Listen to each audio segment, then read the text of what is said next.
Welcome to From the Shed End with myself, T.Dot. As always, thank you very much for joining on a horrible Wednesday. If you watched the game, you'll know what I'm talking about. If you didn't, you've been under a rock, then I suggest you don't watch the BT Sports highlights or any other TV provider who was showing the game last night.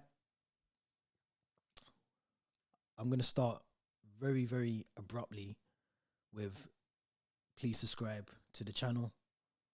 Please give this video a thumbs up. The usual stuff. Make sure you hit the Linktree link in the description. And yeah, everything else that I say at the start of these videos, make sure you do that.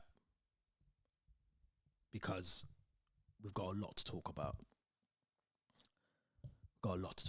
I do want to say before I do anything, actually, thank you very much for everyone who has subscribed. I never really say thanks to the subscribers. I always ask people to subscribe. So thank you to the subscribers. Thank you to everyone who's following on Instagram. I think we're on close to 9,000 on Instagram. Twitter, close to 2,000. I think we're over 10,000 Facebook. So we are appreciative, myself and Theo, of everyone that is, has been supporting the channel throughout our time. So we appreciate that 100%. But let's get into the game. Let's talk about the game, because there's a lot to talk about. And I don't know where to start. Usually we start with the lineup, so let's go with that.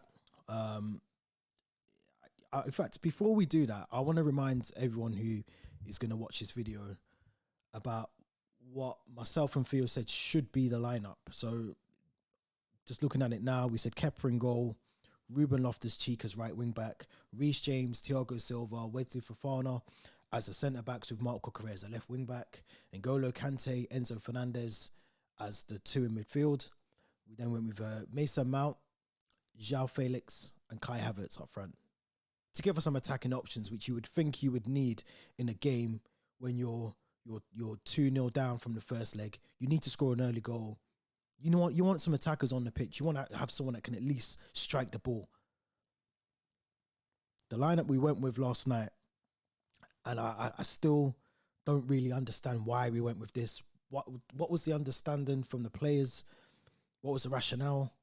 What was the thought process of us going with a very defensive team when, as I just said, we need goals? And I understand you have to guard against complacency. You have to be careful not to allow Real Madrid to run away with the game and make it a one-horse race. I understand that 100%. But what baffled me even more was that we actually did play well going forward in the first couple of 10-15 minutes of the game. I don't understand why when you need a goal, you're so defensive. The lineup that we went with, let's get to the lineup we went with. Kepa in goal, Reece James right wing back, Trevor Chalobah, Thiago Silva, Wesley Fofana as the centre backs with Marco Correa as a left back. We somehow went with Enzo Fernandez, Mateo Kovacic in the midfield.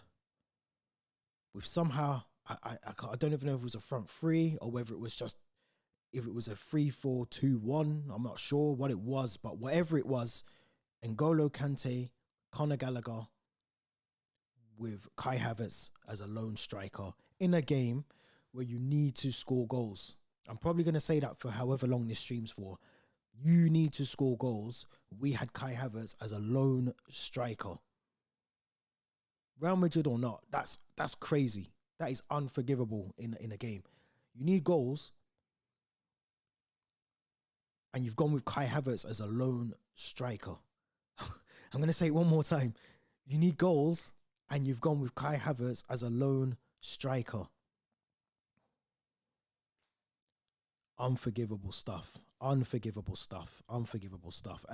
to be honest, as I said, we started the game really well. I actually started last night to write down the amount of chances we had.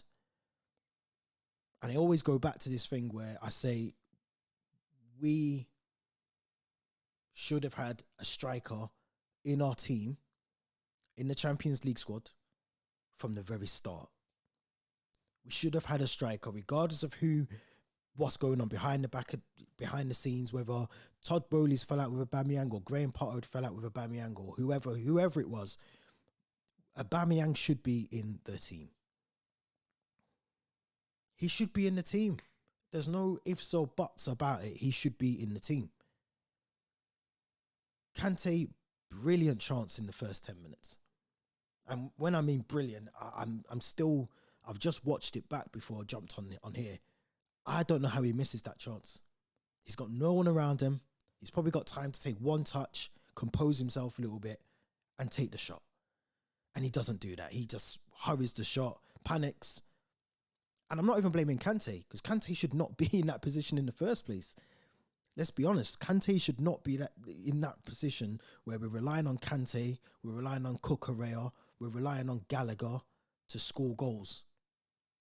We should not be in that position when we've spent 600 and whatever million on players and we still don't have someone that can put the ball in the back of the net. We should not be relying on N'Golo Kante to do that job.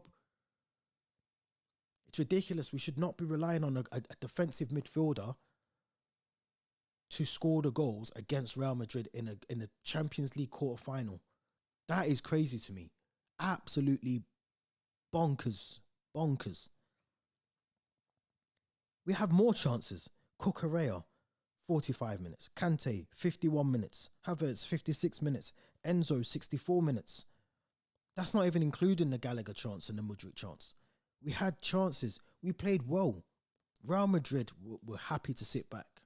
We're happy to sit back. And I was speaking to a few people, WhatsApp, whatever, text, whatever they were talking about. And they were saying to me, but I understand why Frank Lampard's gone really defensive. How can you understand that Frank Lampard, who, as a manager, who's got a really poor record, by the way, I think he's won 3 in his last 16 games as a manager. Yeah, the Lampard experiment did not work well for Todd Bowley, let's say that. But when you're in need of goals, you have to play a striker. You have to go with attackers. You have to hit. The way we were playing, had we had a striker on the pitch, had N'Golo Kante been Romelu Lukaku or Pierre-Emerick Aubameyang or João Felix or, I don't know, Sterling, I'm pretty sure they convert that chance. I'm pretty sure. I'm almost certain they convert that chance because there's no other way. It's more harder, I think, to hit Courtois than it is to pick a side. Left or right, which side you wanted to put the ball in the back of the net. That's all he's got to do. I don't understand that. I don't understand. Real Madrid were not, over the 2 legs, Real Madrid were beatable. And I said that in the preview. They are beatable. Real Madrid are beatable. And if we'd taken the game to them, as we tried to, we were fizzing the ball around, one-touch passing. Real Madrid were leaving so much space for us to utilise and run into. Reece James was doing well. Cucurella was trying his best on the other side as well. There was options for us. Now, the problem that we had was when we got into those spaces, when Reece James had the ball, when Cucurella had the ball, when Enzo was trying to fizz a pass in or pick a pass out, there was 0 people in the box. There was no one in the box to pass the ball to. Kai Havertz, maybe N'Golo Kante, maybe Conor Gallagher. But there was no one in the box to pass the ball to, so it was pointless. It was pointless even playing 5 at the back when you've got that many defensive midfielders on the pitch. It's pointless playing 5 at the back because when you get into a brilliant space like Reece James did a couple of times or Cucurella, there's 0 people in the box. There's no one in the box to pass the ball to. And if you look at Real Madrid, as soon as they win the ball, as soon as they get hold of the ball, you see the numbers going forward. They didn't even get out of first gear last night. They didn't even need to. They didn't even need to get out of first gear. They sat back. They allowed us to dictate the game. Whenever we had the ball, they actually looked compact at the back. They knew what they were doing. Defensively, they were resilient. Benzema, apart from I think the 2 opportunities he had, didn't really do anything. They were happy to sub him off. Now, had we got an early goal in that game, had we actually gone for an early goal and tried to get something out of this game, I'm pretty certain, I'm almost certain we would have got something out of the game because we had the chances. We had more possession. We had the chances. Courtois, brilliant saves, but we had this. We had the opportunities. We had 6 shots on target last night. 19 shots in total. If that doesn't tell you that we're crying out for a striker, we're crying out for something to happen to this squad, I don't know what else to say, because we are the team that loves to create chances. And we can create chances till the cows come home. But if we're not getting the goals and we're not putting the ball in the back of the net, it doesn't mean anything. Conor Gallagher came out and said something very similar, that we had all the chances, we were the better team, we just don't take our chances. It means nothing to me. I said that a couple of weeks ago. I don't care about how many chances we make, the brilliant bit of skill we do to get the ball in the box, how we get the ball into the box. If we're not converting chances into goals, it means nothing. It means nothing to me at all. I can't believe how well we actually played in those 20 minutes. Even some parts of the second half, we played well. We played well in some parts of the second half. And you see those chances that we didn't take, they were always going to come back to bite us. They were always going to come back to test us. Now, the first goal, I don't know what to say. The first goal, Mark Cucurella, who I always thought was going to be a liability in this game anyway, he has an opportunity and has to think about this one. And I can't remember who it is, but someone passes the ball to Rodrigo. Now, Mark Cucurella has 2 choices. He either sits back and makes sure that there's enough cover for Trevor Chalobah, or you go and win the ball, but you make sure you win the ball. You've got to be 110% certain you are going to win the ball. Now, he doesn't do that. He almost, once the ball's been passed towards Rodrigo, I think it's Valverde that passes him the ball. Now, once that ball's been passed, Cucurella doesn't even need to try and attempt to get the ball because it's too late now. But he moves out of position so bad that it neglects everything that Trevor Chalobah has got to do now, because Trevor Chalobah, again, there's too much ground for him to cover. There's way too much ground, and Rodrigo is a fast player. So I get what Trevor Chalobah was trying to do. He was thinking, tactical foul, I'm going to take the yellow card. That's his thing. There's the only reason why Trevor Chalobah would want to slide in, lunge into, try and make to recover the ball and fail miserably. And once you do that, you're committed. You can't even get back up and try and... Rodrigo's gone. He's gone. He's clear. He's gone. The ball's... as soon as that happens, I thought, yeah, 1-0. Because you know that Cucurella is almost more closer to the halfway line than he is to Trevor Chalobah and the defence. He done it in the first leg. It's exactly why we lost Ben Chilwell. He steps forward. I'm not sure why in the first leg he even done that, because I'm pretty sure it was off a free kick. But he done exactly the same thing last night. Exactly the same thing. Exactly the same thing. He moves forward to try and recover the ball. Now, if you're not confident to win that ball, don't do it. Because now you've left your teammate exposed. Trevor Chalobah, with all the will in the world, tries to recover this ball or take a tactical foul, pick up a yellow card, but it doesn't even work. Rodrigo slips past him. It's a goal. He passes it to Vinicius Jr. Vinicius Jr. unselfishly passes him the ball back. Tapping.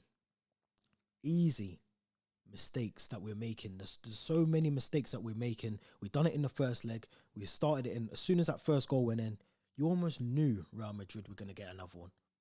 You almost knew they were going to get another one.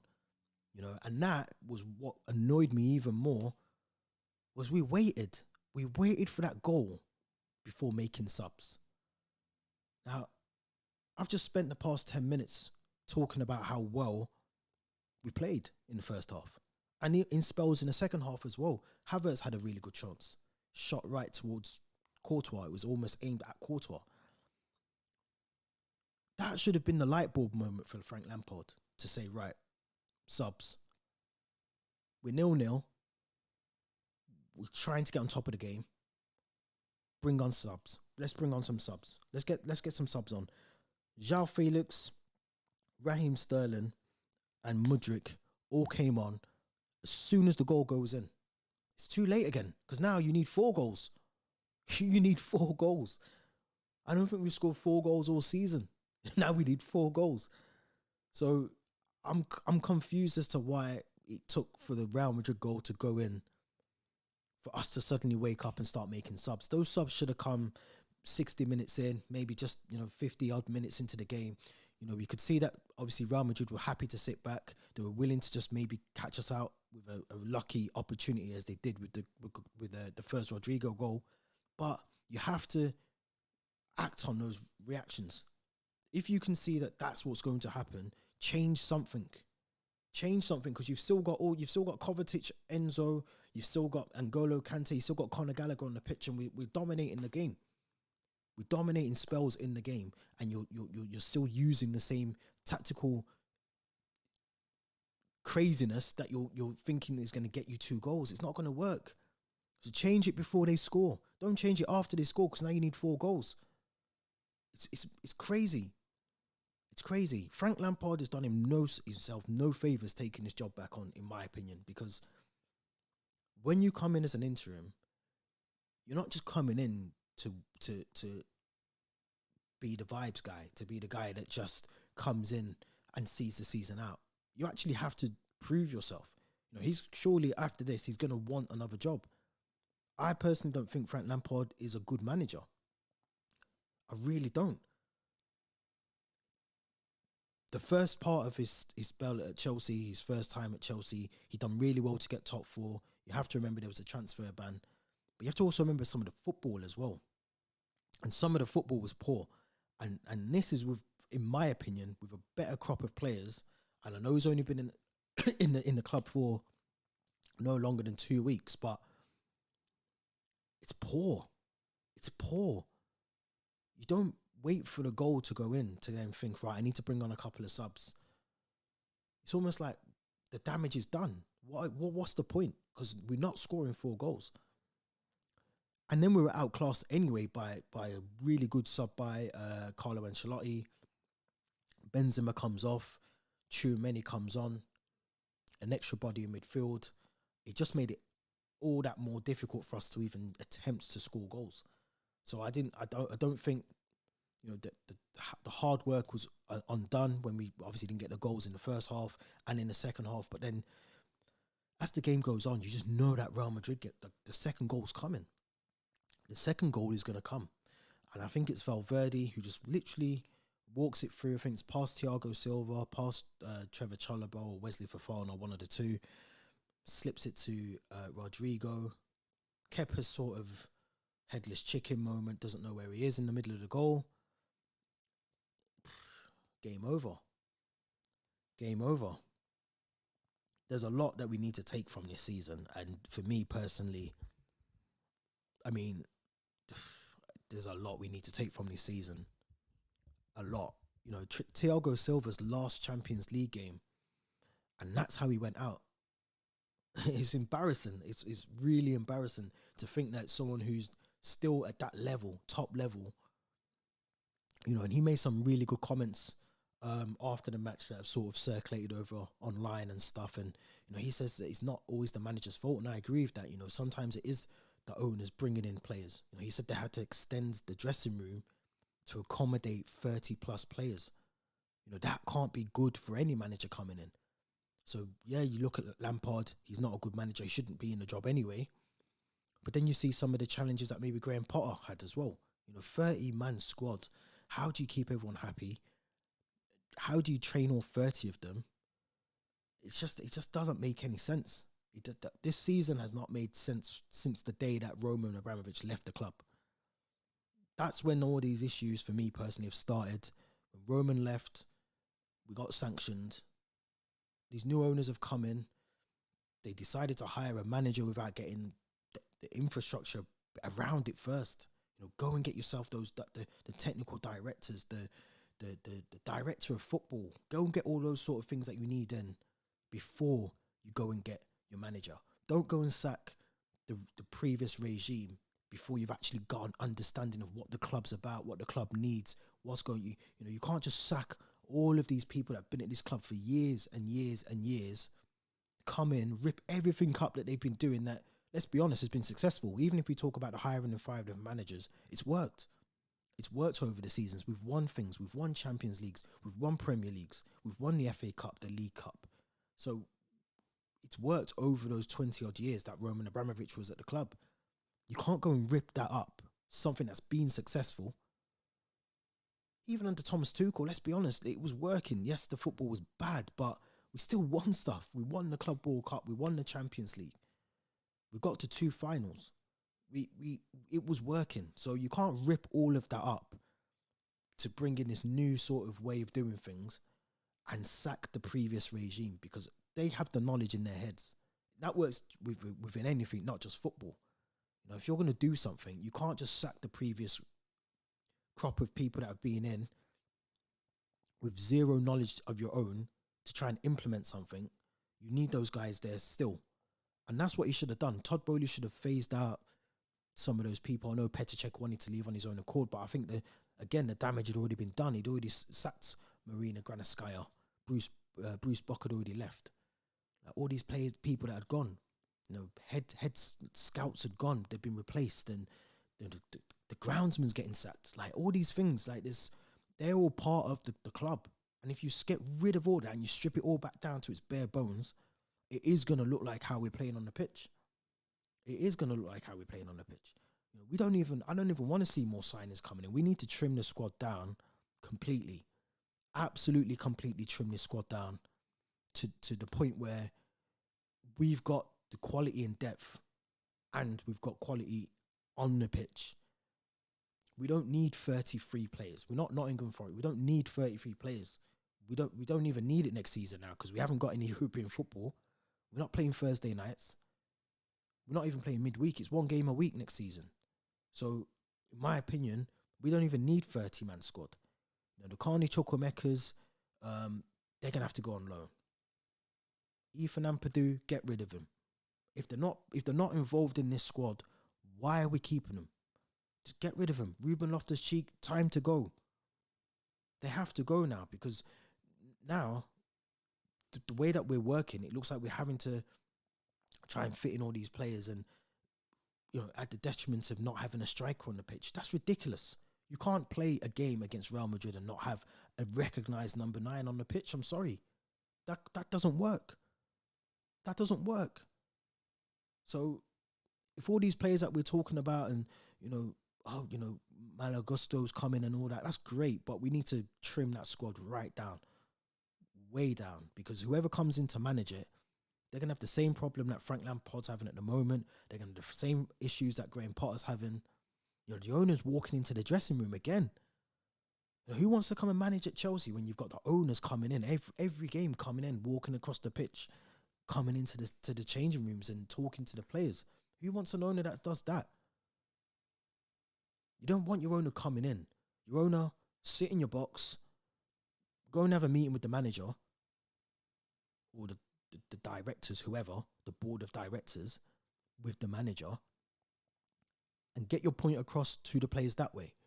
Don't go in the dressing room and do that, because now it's, like I said yesterday, it's overstepping the boundaries of a manager or a coach, in my opinion.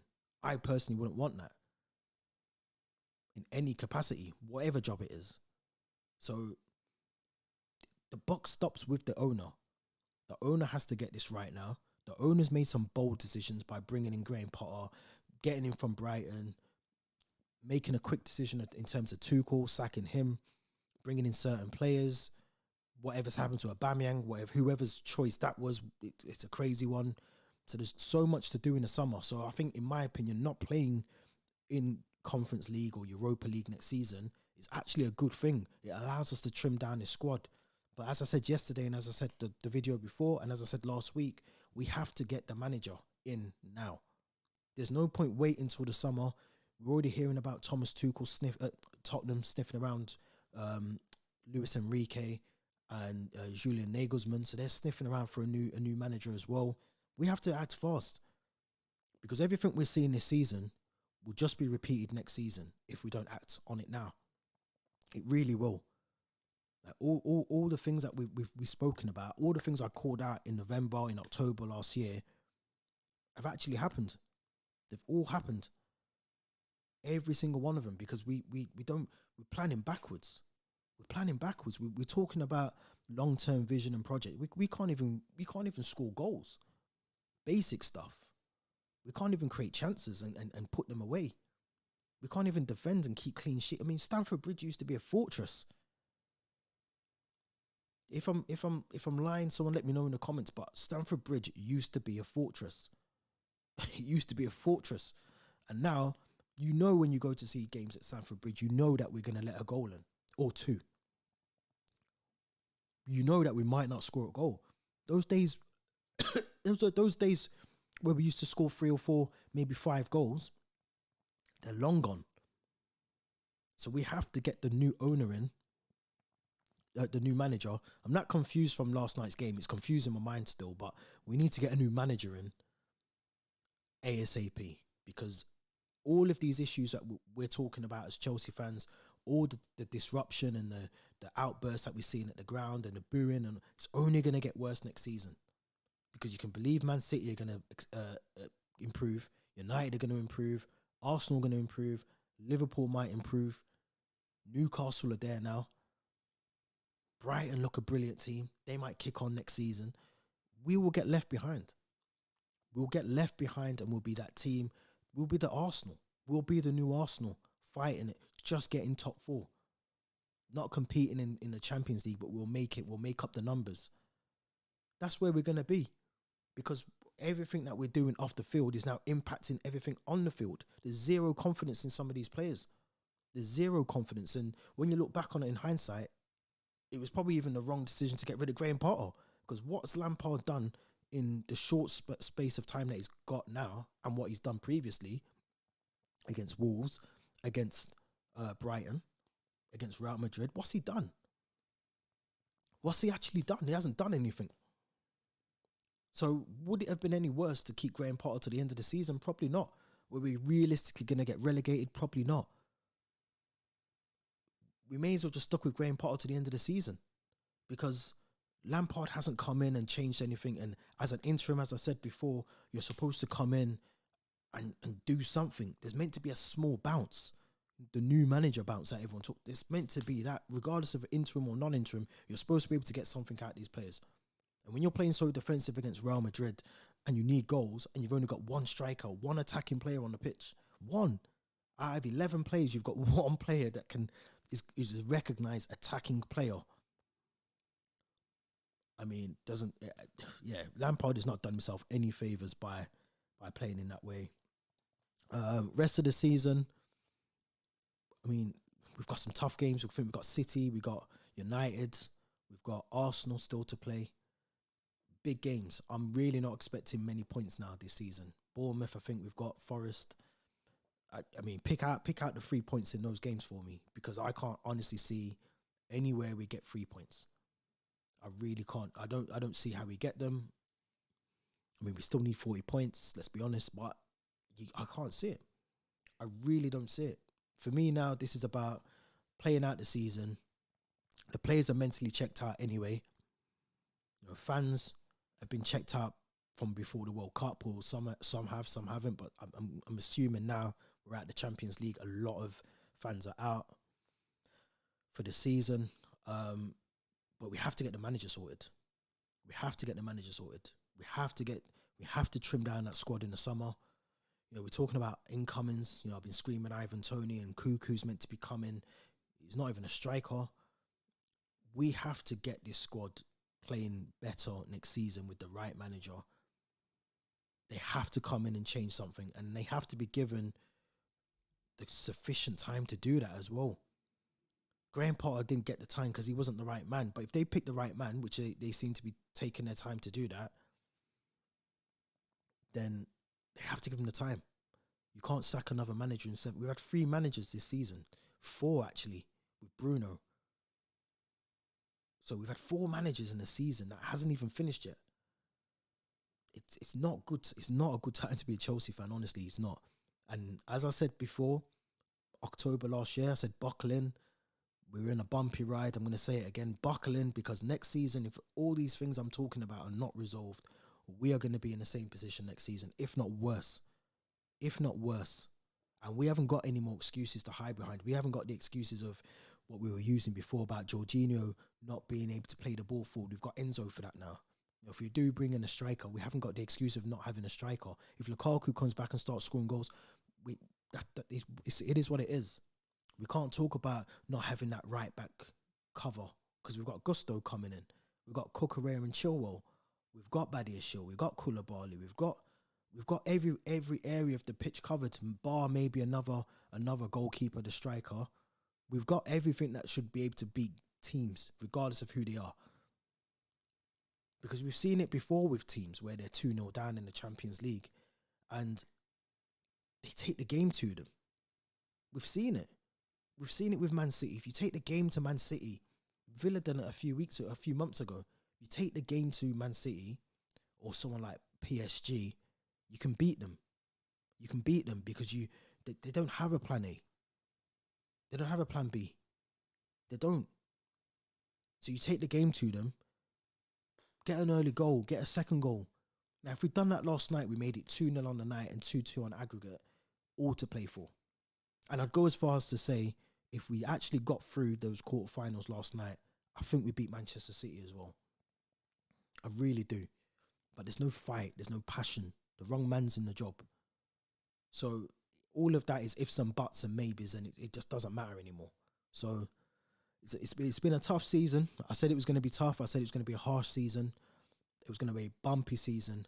But I'm telling you from now, next season is 10 times worse if we do not resolve all of those things that I've just been speaking about. We have to resolve them. We have to get a manager in, trim the squad down, get the players playing right, keep the players fit. There's no excuse next season. We're playing 1 game a week. Keep the team fit and push on. And push on. There's a lot of talk about from other fans about, getting into Europa League conference or Europa League football. We don't even need that next season. We need to focus on getting the squad down, getting the squad playing right, and then focus on getting back into Europe. But we have to do that next season because without the likes of the likes of Thiago Silva, they won't be here in 2 seasons' time. So the players that we're bringing in, the Badiashiles and the Wesley, they have to be on point. They have to be be able to do the job. Cucurella as well. They have to be on the ball every game. All this getting out of position and leaving, Chalobah or whoever it is out of, to do all it can't be happening, Cucurella. That's ridiculous. You can't be doing that. You can't do that. It's 2 games in a week you've done that. 2 games in a week you've gone out of position. Not good enough. Not good enough at all. Poor from us. Did we deserve to go out? Yes. Could we have done more? Yes. In both legs? Yes. 100%. The first leg, 2 silly goals. 2 stupid goals to give away in the first leg. And last night's were avoidable. I mean, we have to be honest. Last night's was just bad defending again. Poor defending. Poor defending from errors that we could have avoided. And not having people in the box, not having a striker in that Champions League squad. Or when we look back next season and we look back and we think, I can't believe we didn't have a record. Like you have to have a recognised striker in your team. You have to. Whether you want to play them or not is a different question. But if you want to win the Champions League and you've got someone who's proven Dortmund, Barca, Arsenal in the team, you've got to play them. And if you're struggling for goals, I don't care what anyone's saying to me, whether it's Todd Bowley or whoever. If I'm the manager, Graham Potter should have included him in that team because he included Modric, he's included all these other players, and they've been on the bench for most of the Champions League games. So it doesn't really make sense why you've included them when they haven't even played. It doesn't make any sense to me, but let me know what you think in the comments, guys. I've been ranting for 35 minutes and I'm sick and tired of my own voice. Don't forget to subscribe to the channel. Like, share, all of that stuff. Hit that Linktree link in the description as well. There's no game this weekend, so we will try and get a podcast episode out. Obviously, FA Cup is one thing we're not in as well, so we don't need to worry about that. There's no Premier League game. I think we should have United at Saturday, but United is still in the FA Cup, so tough season for us Chelsea fans. But make sure you subscribe. As I said, we'll be back very soon with another video. Thank you very much for watching. Don't forget to leave